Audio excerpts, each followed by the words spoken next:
नमस्कार किसान साथियों, मैं सोनू कुमार आपका अपने यूट्यूब चैनल पहचान किसानी में हार्दिक स्वागत करता हूं।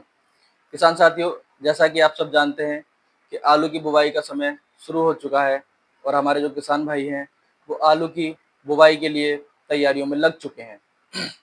तो किसान साथियों, आज हम इसी पर चर्चा करेंगे कि आलू की बुवाई के समय किन किन बातों का ध्यान रखें। आलू की अच्छी और स्वस्थ पैदावार के लिए आपको जिन बातों का ध्यान रखना है वो है, जैसे आलू की बुवाई कब और कैसे करें, किन किन खाद उर्वरकों का प्रयोग करें, कितनी मात्रा में करें, कौन से कीटनाशक का प्रयोग करना है और कितनी मात्रा में करना है, बीज उपचार कैसे करेंगे।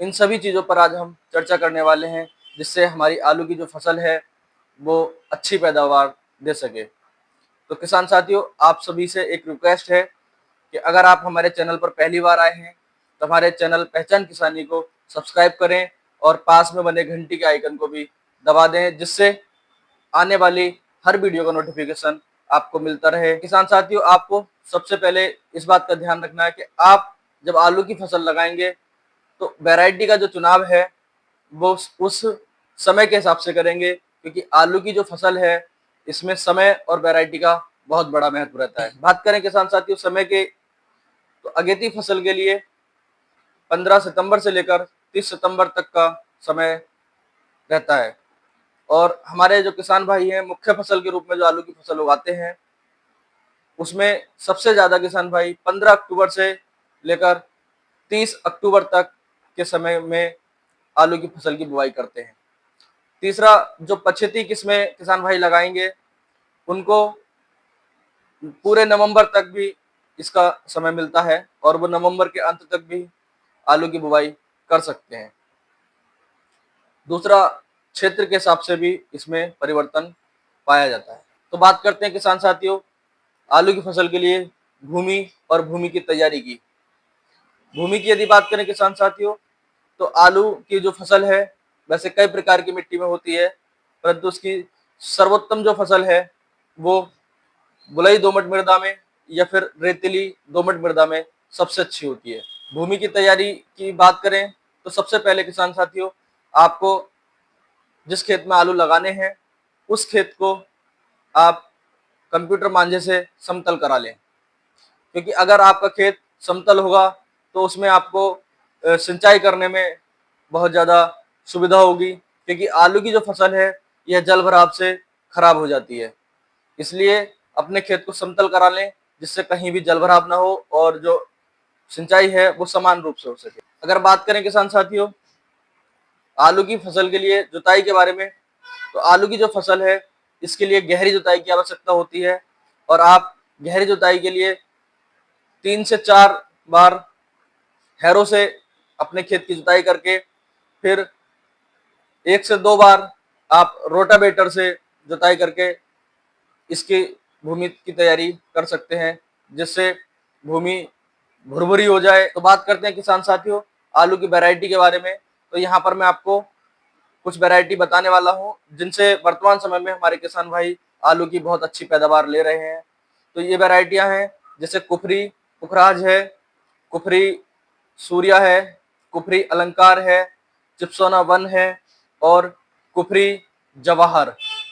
इनमें से कोई भी वैरायटी जो आपके क्षेत्र के हिसाब से आपको उचित लगे उसका प्रयोग आप आलू की बुवाई के लिए कर सकते हैं। अब बात करते हैं किसान साथियों बीजोपचार की, क्योंकि अगर आप आलू को बिना बीजोपचार के लगाते हैं तो इसमें कई प्रकार की फफूंद लगने की संभावना सबसे अधिक होती है, जिससे आलू सड़ गल जाता है।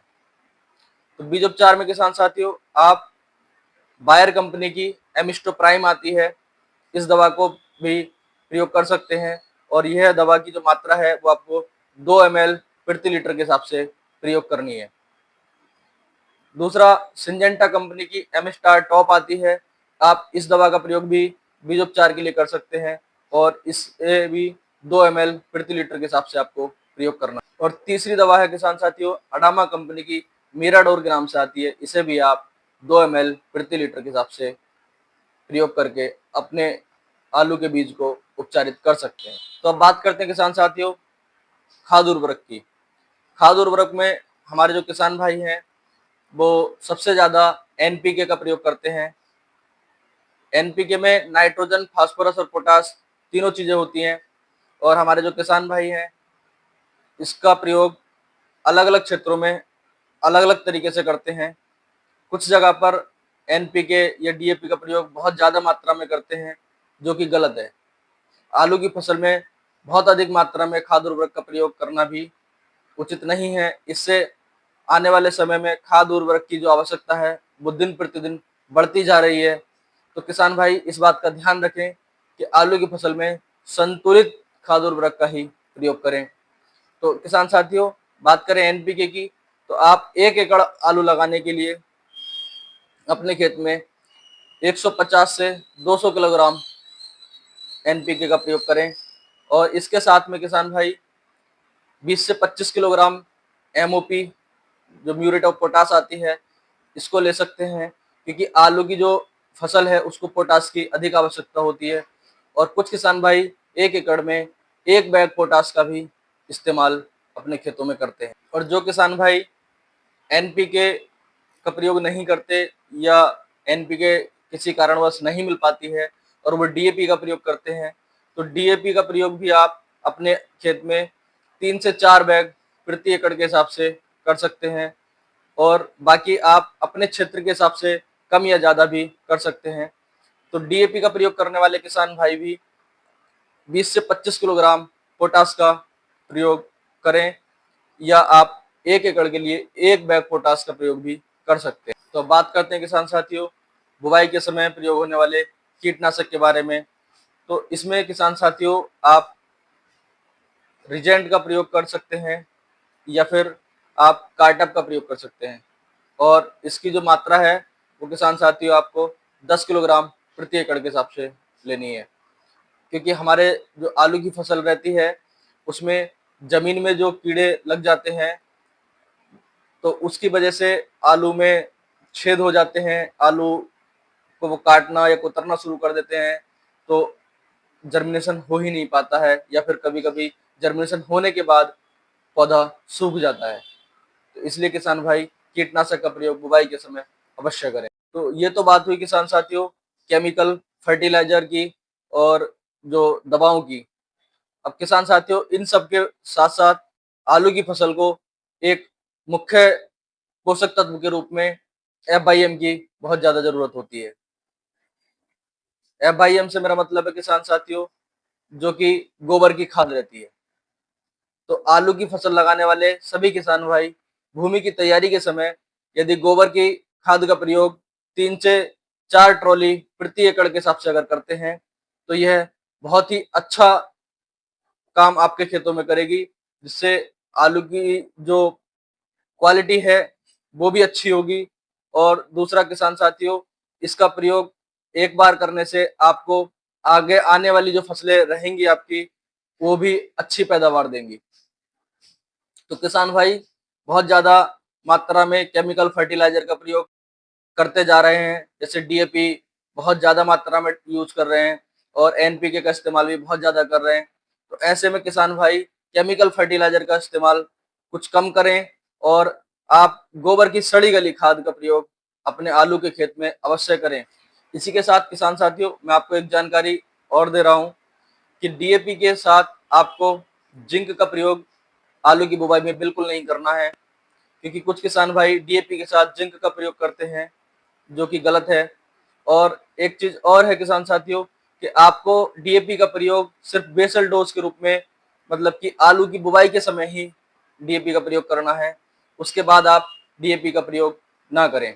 जिन किसान भाइयों के खेतों में आलू फटने की समस्या रहती है, तो ऐसे किसान भाई बुवाई के समय 500 से लेकर 1 किलोग्राम तक अभिमन्यु कंपनी का बोरोन सुपर 14.5% में आता है, इसका प्रयोग बुवाई के समय ही करें, तो आपके खेतों में आलू के फटने की समस्या नहीं रहेगी।